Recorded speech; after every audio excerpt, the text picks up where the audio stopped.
very hello and welcome viewers. I'm Chaiti Narula. This is a special broadcast that talks about how mental health matters and how one needs to put science over sunshine. Yes, this topic deserves a lot of attention. We're just days away from the World Suicide Prevention Days as well, and even more important for us now as responsible media to help end the stigma. The World Health Organization viewers has estimated that 1 in 7 Indians suffer from depression. According to the data that has been released by WHO, the age standardized suicide rate in India is 16.4 per 100,000 women and double in the males, making it the 6th highest in the world. According to the World Health Organization, 36% Indians are likely to suffer from depression at some point in their lives, and hence this topic becomes even more important to discuss in a very constructive manner.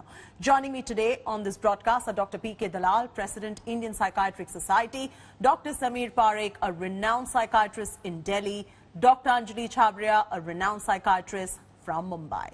Let's begin. To you first, Dr. Parekh. Dr. Parekh, you've always been running campaigns, advocacy programs, running a very successful suicide prevention helpline as well. What is, according to you, the bitter truth today about depression and suicide, and why is this clarion call today required for better sensitivity, and why does this today become the need of the hour? Also explain the Papageno effect that you always talk about. Let's start from that, Chaiti. The Werther syndrome to the Papageno's effect. Two angles, two spectrums. Sorrows of the Young Werther, famous book, where this protagonist dies of suicide, results into copycat suicide, a phenomena known as copycat suicide, where the narrative, which means the social media narrative, can influence people into repeating the act of suicide. To Papageno, character from Magic Flute, Mozart, where Papageno is like ending life, and his friends show him all the good things in the world, show him a purpose to live.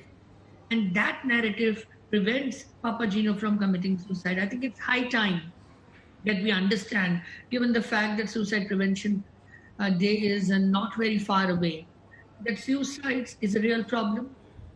Suicides, by and large, are caused by untreated, unidentified mental illnesses, depression being the most common amongst them. And be very clear, I use the word mental illness, like you would use word thyroid, typhoid, diabetes, COVID. One is talking about illness which have a clear diagnosis, a clear treatment, clear paradigms. There is nothing left unsaid, unclear, or there is nothing here that leaves anybody with any doubt, given the fact that depression is world's single largest illness.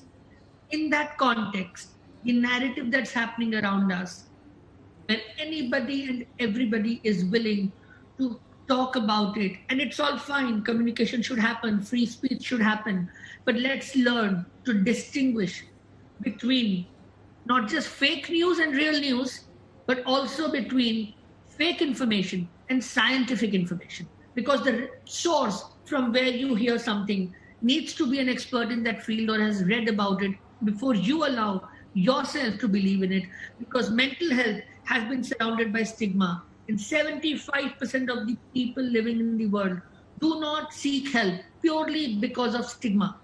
So it's important everybody, especially in media, ensure that the narrative around mental health works towards ending the stigma and not increasing the stigma or the doubt that mental health has been surrounded for generations.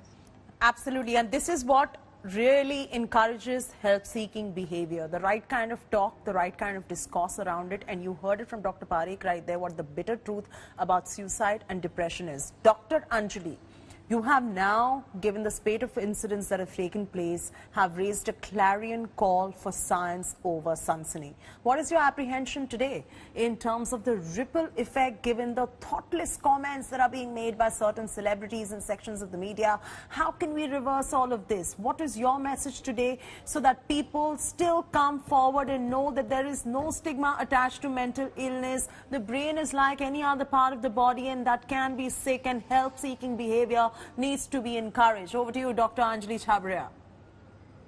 So what I would like to say is that unfortunately, because of all this confusion which has been going on for the last 3 months in the media, people are actually wondering, what is happening over here? Because for the last 5 years, 10 years, 20 years, Dr. Parekh, Dr. Me, Dr. Dalal have all been trying to eradicate the stigma. And here you have a bunch of people who claim to be mental health experts who come, have one look at someone on their screen and say, oh, he doesn't look depressed. So my question to them is, does anybody look as if they have cancer, or does anybody look COVID or typhoid? So I think what has happened is all the good work. I mean, I can't say all the good work, because I'm really happy that channels like yours are picking up these stories, and are working towards talking about facts rather than fiction, you know.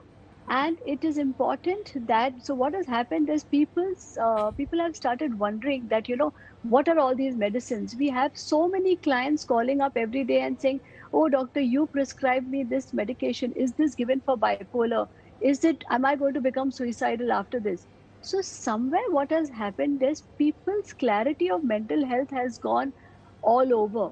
People are confused as to, are there mental health And all disorders? these And thoughtless then there are comments that are some. being made by celebrities and many other people that we've been seeing of late, do you see that somewhere there is a larger apprehension now to go and seek help and get on the medication when you really require it? Because sometimes Absolutely. medication needs to be doing, it does you more good than the harm that it It causes has in to be terms of given. side I effects mean, as well. And when a certified psychiatrist gives it, you take it. It's as simple as that. Absolutely, absolutely. So we want people to understand that these are disorders. Just like if someone has typhoid, you won't tell the family ki, oh, take him out and just take him for a picnic or a party, right? Or he's going to be all right, or make him do yoga and he'll be all right. You give them medication. So similarly, these are medical disorders, and if you need to take medication, yes, if you have some apprehension, please discuss it with your doctor, discuss it with your psychiatrist. So we want people to understand very clearly that these are medical disorders, and not something that a tarot card reader or your someone else is going to tell you what to do. Your Baba is going to tell you what to do. Correct. Dr. Dalal, please educate us on this doctor-patient confidentiality. Today there is a big fear because of the recent spate of events and the narrative around mental health. The fear today is that the doctor-patient confidentiality will be broken, and hence patients perhaps might just turn inwards and not go ahead and seek help. What do you have to tell all of them? No, I mean, doctor-patient confidentiality is there, and it should be there. It is not between the doctor and the patient. The patient can come out with anything openly with a psychiatrist, as we always encourage them to talk and to tell about their problems, and assure them that your whatever you are going to tell me will be kept confidential. So there is no if and but in that. It is very, very clear, and it is of course I would say it is a mutual trust between the doctor and the patient. And as you know that psychiatric illnesses, majority of them are chronic illnesses, and therefore it is expected that the patient will come to the doctor say several times, and therefore there will be a mutual sense of comfort and respect, and that should be maintained, and therefore this confidentiality is there. It should not be broken at any point of time. As the president of Indian Psychiatry Society as well, Dr. Dalal, what is it that you have to tell our viewers today about mental illnesses and the bitter truth surrounding it, and the kind of help-seeking behavior which is now increasingly getting discouraged because of the manner in which mental health care and words like depression, suicide and many other medical terms are being tossed around like frisbees with people who do not even have the qualification to discuss it? That's right. I mean, in India, everybody, I believe, is a doctor or is a mental health expert or a specialist without having any degree and without knowing anything. So that is the unfortunate part of this of our country. Otherwise, what I would like to tell to our viewers that psychiatry is a science and not an art, as has been propagated, and they are all based on scientific data, on scientific findings, and as you all know, we as far as the etiology of it is concerned, we always call it as a biopsychosocial model, although it is gradually becoming more heavy on the biological side as we are getting more and more publications and papers in favor of the biological aspect of these illnesses. And another point which I would like to mention is that mental illnesses are treatable. Absolutely. And they are absolutely treatable. I'm going to go to Dr. Sameer Parekh on this. Dr. Sameer Parekh, mental illnesses are treatable. That is what Dr. Dalal says. They are manageable, they are treatable. But the problem here today is with the kind of narrative that is going on and the kind of talk that is going around, there is also that fear about the doctor-patient confidentiality as well. If you could just brief our viewers on the ethics when it comes to doctors and the level of confidentiality that they maintain so that they do not feel scared in coming and approaching a mental health care professional when they really need it. They should not be turning inwards. Without a doubt, in an unambiguous, undiluted manner, what the president of the Indian Psychiatric Society, Dr. Dalal, also said, let's be very clear. There are no blurry lines. It's crystal clear. Confidentiality, privacy is non-negotiable. A mental health expert, be it a therapist, a psychologist, a psychiatrist, are not going to share your information with anybody. There are extreme rare circumstances which have provision in law, or when the courts ask, again based on certain guidelines. But no, a mental health expert cannot talk to media, cannot talk to public, cannot talk to relatives about any patient he or she have ever treated. This is non-negotiable. Let's be very, very clear about it. And if at all a handful of people have, in an error of judgment, ended up saying what they should not have, that does not mean that the science or the school of thought endorses it. Right. Dr. Anjali Chhabria, you always talk about science over Sansani. Science should be dictating the discourse today in terms of the policy as well for public consumption, isn't it? Absolutely. Absolutely. We need to have a mental health policy for our entire country.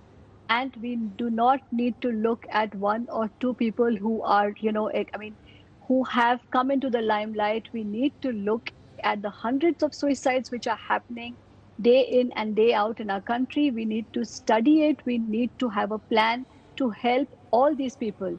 Because as Dr. Parekh also said, this is the time that we need to ensure that with the help that they get, we need to have fewer suicides. We need to reverse the suicide rate, not go the way we are going at this moment.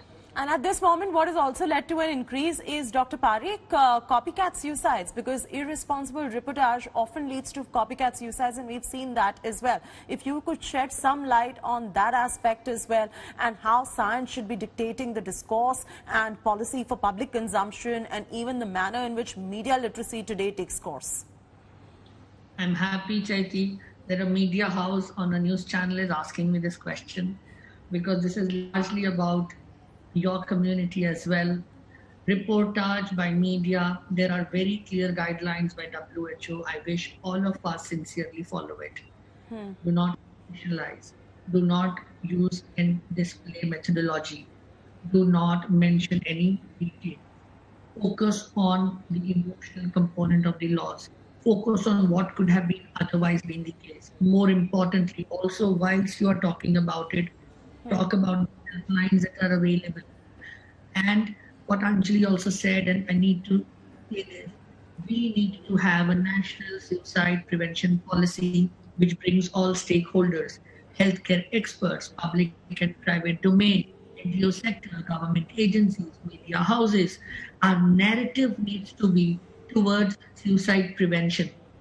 And we are talking about this around the corner when the World Suicide Prevention Day is there. There is a World Suicide Prevention Day because the entire world believes suicide can be prevented, which basically means if we put collective efforts, we can drastically reduce the number of suicides, and that's our responsibility. Dr. P.K. Dalal, where do you stand as far as the national suicide prevention policy is concerned? Because that now seems to be the need of the hour than ever before. I was just talking to some people who have been given this task of preparing it, and they have said, our colleagues, that they have submitted it to the government, and maybe very soon we will be having a policy. That is what I think. It may be a strategy or policy, whatever the government names it, but we are trying very hard, pushing it very hard, that it should come out as early as possible. So that is there, because from our side, from the side of different stakeholders, and especially our part as psychiatrists, it has been completed and it has been submitted to the government of India. That's what the latest I got from the colleagues who were part of it. Also, Dr. Anjali Chhabria, there is a certain amount of dignity of death, dignity of struggle, dignity to be maintained at all times when we get cases like that of alleged suicide or suicide when proven as well. How would you explain the manner in which the dignity should always be maintained? I think it is, you're just respecting a person by giving them dignity, and I think that is just one basic human right which is there. Okay, by dissecting what happened, how it happened, and we haven't seen this for the first time. We even saw it, a few months ago when there was a leading actor who killed herself.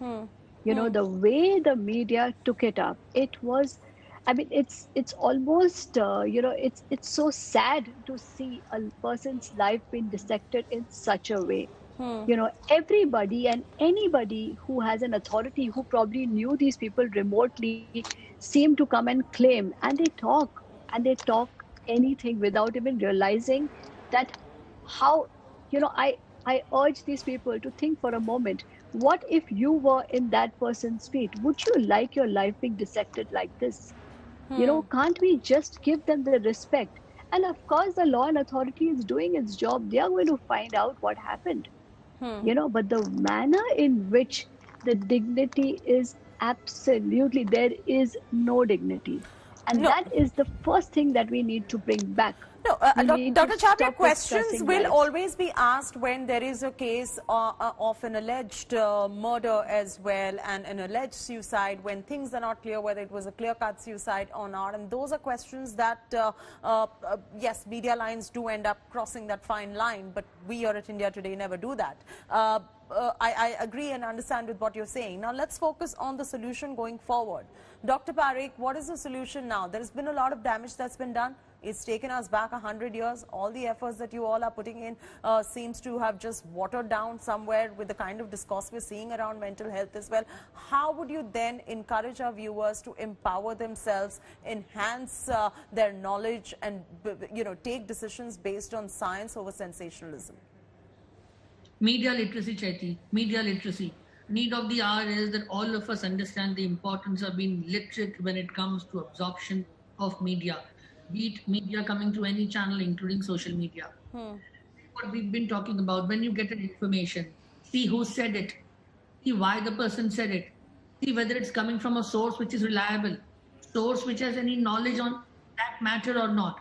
If not, there's a right to freedom of speech. That's all fine. But that does not mean that you allow yourself and your belief systems to be impacted by somebody else's personal views, ignorance, and illiteracy of science. Illiteracy of science needs to be substituted by literacy of media, where you are able to filter so that you know and you stay informed. We have a huge shortage of experts in our country. We have a huge problem when it comes to mental health. The WHO is talking about that the post-COVID era may well be another epidemic which may be on the mental health lines. Mental health concerns worldwide are becoming an issue. During this scenario, the last thing we want in our narrative, in our conversations, in our social media is questioning that very pillar which is going to help us come out positively with positive outcomes and positivity with optimism on the other side. Because for support system, for family well-being, for individuals to do well, for people to perform well, you need a good mental wellness happening. And if we don't allow that to happen, if we are going to dilute it in any which way, we are going to hurt our own selves. And generations to come, we owe it to them to have a narrative that encourages help-seeking behavior and that brings end to the stigma. And we have a non-judgmental, empathetic, dignified, altruistic, value-based society. And somewhere, Dr. Chhabria, is there a missing acceptance? Somewhere people are not being able to accept the bitter truth and facts about the reality of mental health in this country, the number in terms of statistics of depression, suicides flashing across our viewers' screens as well. We're putting those graphics out as well. Somewhere there seems to be a lack of this acceptance. In certain sections of society, it's absolutely absent. How do we enhance people's acceptance of the fact that yes, this is a problem, it exists, and it needs to be dealt with science, and it needs to be dealt with proper practitioners? I think the same way what we have done for the last 2 months, I think if we put the emphasis on educating people for the next, I won't even say 2 months. I said, let's do it till September 10th. Let's talk about mental health. Let's talk about the real figures, and let's give people aids to, identify who are these people. Let's educate everybody, right from our teenagers to our geriatrics, our doctors to our engineers. We all have been doing it. Now I guess it's time for everyone to do it. I think with education and with positive steps, I can already see that in last 2 days there have been a lot of positive steps which have been taken. I would want these steps to encourage. Let this become a flood. Let this become something that is reaching each and every house. I think with enough of education, I'm sure lots and lots of people are going to come up, and we are going to be able to prevent what is happening. One last word I'm going to take from Dr. P.K. Dalal, the President of Indian Psychiatric Society. Dr. Dalal, what is the way forward now? Where does the Indian Psychiatric Society stand in terms of the current discourse and the plague of mental health that bothers many, that goes untreated and undiagnosed as well in this country? As a society, do you have any plans? We're nearing towards the World Suicide Prevention Day as well, and it becomes very important for us to talk about this. Yes, taking a leaf from Dr. Anjali, not only we mental health experts are talking about it, but I also would like that the people who have suffered from mental health problems and they have recovered, they should also come and form and come in the picture. And they must tell their successful stories, because that is very, very important. We as an expert, we are talking about it since ages, but the acceptance is getting difficult, and for that it is very, very important that the people who have suffered and they have recovered, they should also that's a very good point you mentioned, because Dr. Parekh, remember you were telling us about how celebrities need to speak up and influencers need to speak up, and with that whole campaign done by Deepika Padukone as well, it created a very positive narrative. And do you want to see more of that happen? They should be our brand ambassadors and come out. Let's just Dr. Parekh come in on this, because he's somebody who was talking to me about it as well earlier. So, yes, Chaiti, 100,000 Anjali Chhabria, Sameer Parikhs and P.K. Dalals and Chaiti Narulas won't be able to make the impact that one celebrity with millions of followers can actually make. We've had worldwide, from sports to media, writers, where people have talked about it. Yes, bring this positive narrative back, then the handful of ignorant influencers would actually be silent. But we need the right people to share the right information which can be identified by their followers and contribute to a society. I think an influencer is an influencer when he or she has a positive influence. And this is the time. Not just World Suicide Prevention Policy, wait 1 month and World Mental Health Day comes. We have these 2 months. Let's focus, put in our collective efforts. Let's end this stigma. Unmute yourself, all of you. All right, on that note, it's a great way to end the show. End the stigma, unmute yourself, let science prevail over Sansani. This is a clarion call coming in from the psychiatrists on your screens right now. Dr. P.K. Dalal, Dr. Samir Parekh, Dr. Anjali Chawria, thank you so much for taking the time out and joining this discourse, which today is the need of the hour. With that, it's a wrap from me, Chaiti Narula. Thanks for tuning into India Today.